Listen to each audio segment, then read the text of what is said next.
अब हम मोहन भागवत जी से पूछेंगे 5 तीखे सवाल। कभी ये भी पॉसिबल है कि संघ के अंदर अल्पसंख्यक के लोग कभी ऊंचे पदों पर आ सकते हैं? क्षेत्रीय प्रचारक, प्रांत प्रचारक। संघ में ये एक प्रोसेस होता है, तो काम करते करते करते लोग ऊपर आते हैं।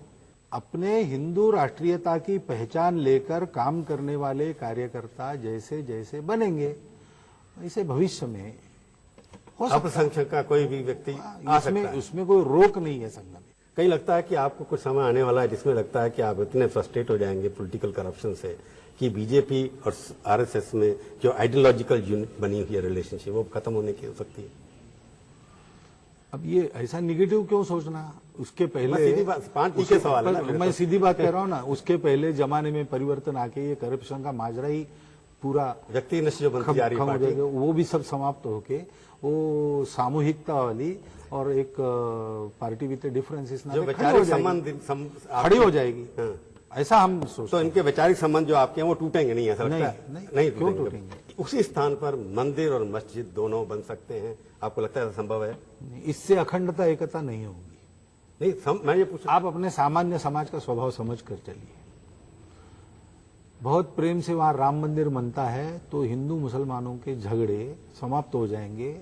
बाकी बातों का भी आधार लेकर हिंदू के मन में, मुसलमान के मन में एक दूसरे के प्रति कटुता उत्पन्न करने के प्रयास उसके आगे सफल नहीं होंगे। मैंने सवाल पूछा मंदिर और मस्जिद एक ही स्थान नहीं, मैं बता रहा हूँ वहां मंदिर ही बने, मस्जिद नहीं, कहीं और बनाए। हाँ, और बना दूर उसके मस्जिद बनाने के लिए हिंदू भी तैयार है।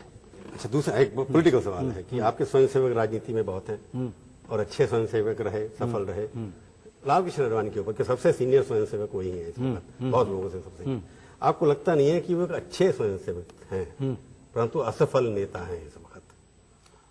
सफलता असफलता इतने जल्दी मूल्यांकन करने की जरूरत नहीं। हमको तो लगता है कि एक पार्टी जो एक साइडलाइन पर की पार्टी थी, लिमिटेड पार्टी थी, उसको एक ऑल इंडिया अल्टरनेटिव के नाते सब लोगों ने मिलकर खड़ा किया। उसमें आडवाणी जी के योगदान को कोई नकार नहीं सकता। अब पिछले 2 चुनाव में आडवाणी जी के योगदान को चलता है, हार में भी नकार नहीं। कुछ बातें ऐसी आपको कुल मिलाकर देखना था, सफलता असफलता देखनी है, 2 तो आपको टोटल पिक्चर देखना पड़ेगा। उसमें हम आडवाणी जी को असफल नहीं कह सकते। आपको जैसे आपने कहा कि एक बार पहले कि 4 जो लोग हैं, जो भी व्यक्ति अध्यक्ष बनेगा पार्टी का, आपसे उन्होंने जो इन्फॉर्म किया है वो यही किया कि इन 4 व्यक्ति के अलावा ही कोई बनेगा।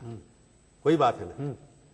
ठीक है कि 4 व्यक्तियों के अलावा ही कोई अध्यक्ष बनेगा। वही नेतृत्व बनेगा। राजनाथ जी कंटिन्यू नहीं करेंगे? नहीं, ऐसा उन्होंने बताया। चलिए, ये उनकी बात है, उसी पे अभी तक वही लगता है। चल वही है, देखते हैं होता कि नहीं, होगा, वही होगा। चलो, आप हमारे स्टूडियो में आए, बहुत बहुत धन्यवाद। नमस्कार।